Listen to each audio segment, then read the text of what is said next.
Hello, I wish you a very happy new year and welcome to the first Paddocks Club video tutorial for 2015.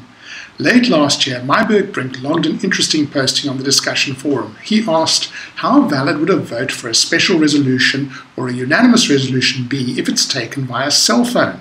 He said, I've recently heard of a scheme where the members physically present at the meeting are provided with two numbers, one for yes and one for no. When the voting takes place, they then dial the number for their choice for a missed call.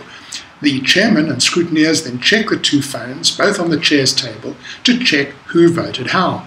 Obviously, all those present register their numbers when they sign the attendance register.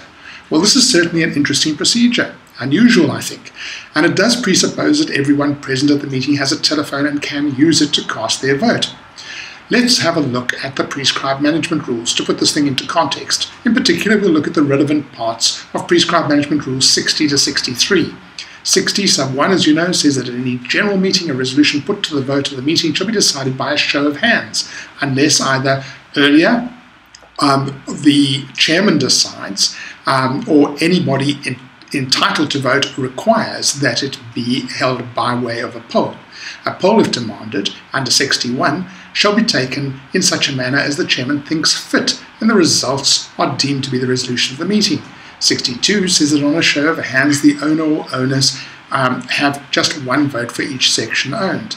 For the purposes of a unanimous and special resolution, with or without a ballot, and in terms of PMR 63, or on a poll, the value of the vote of the owners is reckoned in accordance with the participation quotas, or, if there is one, in terms of the determination made in terms of section 32(4) of the Act. Now, these provisions, which I've gone through very quickly, use three terms: poll, show of hands, and ballot. First, let's look at the distinction between a poll and a vote by show of hands. A poll is a vote by value, per PQ, or the modified value in terms of section 32(4) of the Act, in accordance with PMR 63, as opposed to a vote by number or show of hands in accordance with PMR 62. If we look at a ballot, what is it? It's a device used to cast votes in an election. It might be a piece of paper, but it could be any way of voting. Originally, as a matter of interest, it was a small ball used to record decisions made by voters, often black or white. Each voter has one ballot and the ballots aren't shared. Now, when you look at show of hands, you think, oh, well, that must mean somebody puts up their hand. Well, that's not quite right. The latest law in that regard, and you can look this up for the full citation, look at my notes in Paddocks Club on PMR 60, you will see that this term has been interpreted not necessarily to be restricted to a literal raising of hands for or against a resolution. It could be any show of demonstration by the meeting that it is or is not in support of a resolution.